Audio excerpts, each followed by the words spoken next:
পাপা বসে বসে পুজো দেখছে। দেখো পুজোর সব জোগাড় করেছে সুন্দর করে। তারপরে পুজো হয়ে গেল আস্তে আস্তে। দেখো ঠাকুরকে কত সুন্দর লাগছে দেখতে। তারপরে আমরা পুজো টুজো কমপ্লিট হওয়ার পরে বিকালবেলা একটু বেরিয়েছিলাম, ছেলেকে রেডি করে নিয়েছি, তারপরে পুজো দেখতে বেরিয়েছি।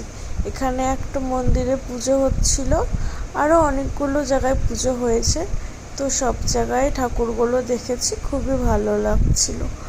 আর এখানে একটা থিমের উপর পুজো করেছে, তো এখানে আর্ট করে পুজো হয়েছে, খুবই সুন্দর লাগছে। তারপরে পাপা একটু দোকানে আসলো, আমাদেরই দোকান এটা, তো এখানে এসে একটু বেলুন নিয়ে খেলছিল। তারপর বাড়ি চলে এসেছিলাম। বাই।